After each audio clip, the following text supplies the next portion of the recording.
আমরা আতঙ্কে আশঙ্কায় ছিলাম। 5 তারিখে সকাল 11টার সময়ও আমাদের কারো চিন্তায়ও ছিল না যে দুপুরবেলা আমরা মহা আনন্দে আল্লাহ তাআলার কাছে সেজদা আদায় করব। আল্লাহর হাজারো শুকরিয়া, আল্লাহ তাআলা একাই এই বিজয় আমাদেরকে দিয়ে দিয়েছেন। আমরা আজকে শ্রদ্ধা ভরে স্মরণ করি ছাত্র জনতার এই অভ্যুত্থানে প্রাণদানকারী বীর ছাত্র ভাইয়েরা, বিশেষ করে আবু সাঈদ, মীর মুগ্ধ, আপনাদের ত্রিশালের ইন্তেশারুল হক সহ সারা বাংলাদেশে অসংখ্য অগণিত হাজারের উপরে আমাদের ছাত্র জনতা ভাইয়েরা অকাতরে বুকের রক্ত ঢেলে দিয়ে এই বাংলাদেশকে 21 শতাব্দীর এই নতুন বিজয় আমাদেরকে তারা উপহার দিয়েছেন। আমরা কৃতজ্ঞতা চিত্তে তাদেরকে স্মরণ করব ইনশাআল্লাহ। সাথে সাথে আরো অনেক ভাই আহত হয়ে আজকে বিছানায় কাতরাচ্ছেন। অনেক ভাই তাদের চক্ষু হারিয়ে ফেলছেন। আজকে তারা বিজয়ের এই আনন্দ হয়তো সেভাবে তারা উপলব্ধি করতে পারতেছেন না, কিন্তু আমাদেরকে তাদেরকে ভুলে গেলে চলবে না, ঠিক কিনা? আমরা শুরুতেই বর্তমান তত্ত্বাবধায়ক অন্তর্বর্তীকালীন সরকারের কাছে আহ্বান করব যে এই ব্যাপারে যারা আহত হয়েছেন, যারা নিহত হয়েছেন, তাদের ব্যাপারে কথার ফুলঝুরি এখন আর ভালো লাগবে না। যারা নিহত হয়েছেন তাদের তালিকা করে তাদের পরিবারবর্গকে উপযুক্ত ক্ষতিপূরণ দেন। যারা আহত হয়েছে তাদের সুচিকিৎসা সহ তাদের পুনর্বাসনের জন্য যা কিছু প্রয়োজন তা ব্যবস্থা আপনারা করেন। প্রিয় ভাইরা, আমাদের পূর্ববর্তী বক্তা জেলা সভাপতি নাসির আমাদের মামুনুর রশিদ বলে গেছেন যে আমরা তৃতীয় বিজয় অর্জন করলাম। এই ব্রিটিশ শাসনে পিষ্ট এই অঞ্চলের জনগণ 1947 সালের 14ই আগস্ট স্বাধীনতা পেয়েছিল। আমরা নতুন ভাবে বুক বেঁধেছিলাম যে এখন আমরা ব্রিটিশ অধীনতা মুক্ত, কিন্তু দেখলাম না, পশ্চিমা সেই শক্তি, রাজনৈতিক শক্তি, তারা এদেশের মানুষকে যথা উপযুক্ত তাদের অধিকার দেয়নি। সেখান থেকেই শুরু হলো বৈষম্য বিরোধী আন্দোলন। সেই 71 সালে এই স্বাধীনতার যুদ্ধের মূল কারণই ছিল পশ্চিমা বৈষম্য থেকে এই পূর্বাঞ্চলের বৃহত্তর জনগোষ্ঠীকে মুক্ত করা। আমরা 71-এ স্বাধীন হলাম, নতুন মানচিত্র পেলাম, নতুন পতাকা পেলাম, কিন্তু দুর্ভাগ্য আমাদের সেই আক্ষেপ আর দুর্ভোগ দূর হলো না।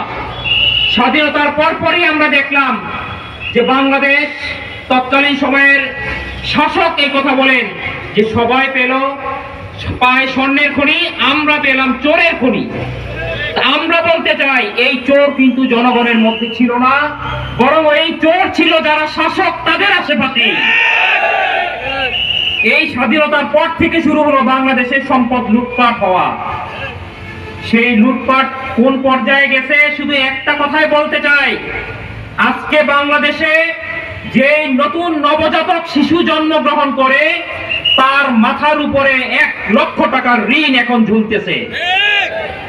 আমরা এখানে যারা আছি এখন এটা আমাদেরকে হিসাব করতে হবে, এই ঋণ আমরা কিভাবে পরিশোধ করব। প্রিয় ভাইরা, এই ঋণ কারা আমাদেরকে উপহার দিল? এই বিগত পতিত স্বৈরাচার, এর আগে যারা শাসন করেছে তারা সকলেই এই দুর্নীতির দোষে দুষ্ট। সুতরাং আমরা অন্তর্বর্তীকালীন সরকারের কাছে এ কারণেই আহ্বান জানিয়েছি যে এই অতীতের সমস্ত সরকার তারা প্রমাণ করে দিয়েছে তারা বাংলাদেশকে দুর্নীতি মুক্ত করতে তারা সফল না। তাদের দ্বারা বাংলাদেশ দুর্নীতি মুক্ত হবে না। দুর্নীতি মুক্ত করতে হলে এখন একটা জিনিসকেই পরীক্ষা করার বাকি আছে, সেটা হলো ইসলাম। আজকে আমরা আপনাদের কাছে এই আহ্বানই করি যে আসুন আমরা ইসলামকে বিজয়ী করি, তাহলে বাংলাদেশের একটা পয়সাও দুর্নীতি হবে না। প্রিয় ভাইয়েরা, জনাবে রাসূল সাল্লাল্লাহু আলাইহি সাল্লাম বলেন যদি বিনা বিচারে একটা মানুষকে হত্যা করা হয়, এই হত্যা সমগ্র মানব জাতিকে হত্যা করার শামিল। আমরা দেখতে পাই এই বৈষম্য বিরোধী আন্দোলনে হাজারের উপরে আমাদের ভাইদের রক্ত ঝরেছে। এর আগে বিচার বহির্ভূতভাবে বিভিন্ন আইন শৃঙ্খলা বাহিনীর মাধ্যমে ক্ষমতাসীনরা তাদের ক্ষমতা ধরে রাখার জন্য হাজারো হাজারো মানুষকে হত্যা করেছে, খুন করেছে, গুম করেছে। আমরা বলতে চাই এই কালচার বিগত স্বৈরাচারের যেমন ছিল, তার আগের শাসকদেরও স্বৈরাচারদেরও ছিল। সুতরাং মানুষের জননিরাপত্তা এরা দিতে ব্যর্থ হয়েছে। আমাদেরকে এই ক্ষেত্রেও সিদ্ধান্ত নিতে হবে, যেখানে ইসলাম বলে প্রত্যেকটা মানুষের তেমন অধিকার রয়েছে, যেমন ইসলামের নবী মুহাম্মদ সাল্লাল্লাহু আলাইহি ওয়াসাল্লামের অধিকার রয়েছে, যেমন একজন মুসলমানের রয়েছে। সুতরাং আমরা আসুন ইসলামকে বিজয় করি। প্রিয় ভাইরা, এই পতিত স্বৈরাচার বর্তমানেরও অনেক উপদেষ্টারা কথার ফুলঝুরি তারা ছড়ায় যে নারী ক্ষমতায়ন, নারী স্বাধীনতা তারা দিবে। এই তাদের নারী ক্ষমতায়ন, নারী স্বাধীনতা আমাদের নারীদেরকে কোথায় নিয়ে গেছে? জাহাঙ্গীরনগর বিশ্ববিদ্যালয়ে এক মানিক 100 ছাত্রীকে দর্শন করার পরেও প্রশাসন তার কোনো ব্যবস্থা নেয় নাই, তাকে পাচার করে দিয়েছে। ঢাকার বিভিন্ন প্রতিষ্ঠানের ছাত্রীরা এই বিগত 15, 16, 20 বছরে এরা যখন আত্মনাদ করে, এদের উপরে পুলিশের লাঠিপেটা চলছে, কিন্তু ধর্ষকদের বিচার হয় নাই। আমরা বলতে চাই নারী স্বাধীনতা ইসলামের একটা কমিটমেন্ট। আজকে সবাই নারীদেরকে আমাদের সামনে নিয়ে আসে যে আমরা মোল্লারা, আমরা মৌলবীরা নারীদেরকে আমরা স্বাধীনতা দিতে জানি না, আমরা তাদেরকে শুধু বোরকা পরায় ঘরে বসায় রাখি। প্রিয় ভাইরা, বোরকা কি নারীদের ঘরের পোশাক না বাহিরের পোশাক? ইসলাম নারীদের বাহিরে নিরাপত্তার সাথে যাতায়াতের জন্য তাদের নিরাপত্তা নিশ্চিত করার লক্ষ্যেই এই পর্দার ব্যবস্থা করেছেন।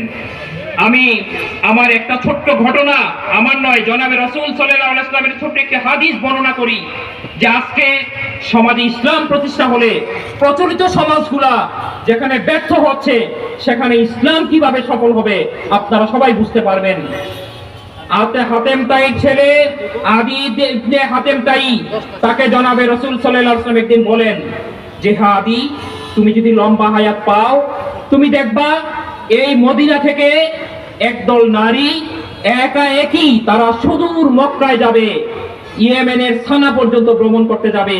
এরা থাকবে যুবতী নারী, এরা থাকবে সম্পদশালী নারী, কিন্তু এদের মনে কোনো ভয় থাকবে না, ইজ্জত হানিরও ভয় থাকবে না, সম্পদ হানিরও ভয় থাকবে না। তো প্রিয় ভাইরা, আদি বলেন আমি ওমরের শাসন আমলে একদিন বিকালে দেখলাম একদল নারী একা একই তারা সেই মক্কার পানে রওনা দিছে বাইতুল্লাহ জিয়ারত করবে।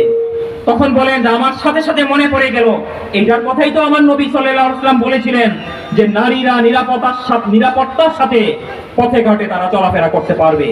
প্রিয় ভাইরা, ইসলাম সমাজকে এই স্ট্যান্ডার্ডই দিতে চায় যে আমাদের নারীরা দিনে রাতে পথে ঘাটে সর্বত্র নিরাপদ থাকবে, তাদের ইজ্জতের কোনো শঙ্কা থাকবে না, তাদের সম্পদ ছিনতাইয়েরও কোনো ভয় থাকবে না। যদি আমরা ইসলামকে বিজয় করতে পারি, আমরা সমাজে এরকম চিত্র আনতে পারবো ইনশাআল্লাহ। আজকে আমাদের সমাজে যুবকদেরকে মাদকতার মাধ্যমে, বিভিন্ন নেশাদ্রব্যের মাধ্যমে তাদেরকে ধ্বংস করে দেয়া হচ্ছে। আমরা বলতে চাই এই যুবকদেরকে মাদকতার মাধ্যমে ধ্বংস করার মূল কারিগর ছিল অতীতের সেই স্বৈরাচারী সরকারের দোসরেরা, তাদের এমপিরা, তাদের ক্ষমতাসীন মন্ত্রীরা। দেখা যায় তারাই মাদক ব্যবসা করছে, আমাদের যুবকদেরকে তারা মাদকাসক্ত করে ধ্বংস করে দিচ্ছে। কত বড় আস্পর্ধা ছিল তাদের! তারা একথা বলতো যে বাংলাদেশের দোকানে দোকানে মদ রাখা উচিত। কি আপনাদের মনে আছে? আমরা বলতে চাই এত বড় আস্পর্ধা তাদেরকে কে দিয়েছিল? পীর সাহেব চরমোনাই রহমতুল্লাহর কথা আপনাদের মনে রাখতে হবে। উনি বলেছিলেন শুধু নেতার পরিবর্তন হইলে চলবে না, নীতিরও পরিবর্তন লাগবে। আজকে বাংলাদেশের বিদ্যমান যে সংবিধান রয়েছে, এই সংবিধানে মদের লাইসেন্স দেওয়া হয়, এই সংবিধানের মাধ্যমে পতিতাবৃত্তির লাইসেন্স দেওয়া হয়। সুতরাং যেই সংবিধান যুবকদের চরিত্র নষ্ট করে, যেই সংবিধানের কারণে নারীরা সেই বেইজ্জতির পথ বেছে নিতে বাধ্য হয়, সেই সংবিধান মাথার উপরে থাকা পর্যন্ত এদেশে শান্তি আসতে পারে না। সুতরাং আমরা দাবি করতে চাই, এই সংবিধানকে অবশ্যই বাদ দিতে হবে। আপনারা কি এটাতে একমত? নতুন ভাবে সংবিধান তৈরি হবে, যেই সংবিধানে প্রত্যেকটা মানুষের অধিকার এবং নিরাপত্তা নিশ্চিত থাকবে। সর্বশেষ একটা কথা বলতে চাই, ইসলামের নাম শুনলে অনেকের এখনো অ্যালার্জি উঠে। তাদেরকে শুধু এতটুকুই বলতে চাই, এই স্বৈরাচারের পতনের পরে এদেশের সংখ্যালঘুদের মন্দির এবং তাদের প্রপার্টি আমরা পাহারা দিয়েছি। এটা দ্বারা আমরা এটাই বলতে চাই, ইসলাম আসলে প্রত্যেকটা মানুষের অধিকার নিরাপত্তা নিশ্চিত থাকবে, সে মুসলমান হোক আর অন্য ধর্মাবলম্বী হোক। সবাইকে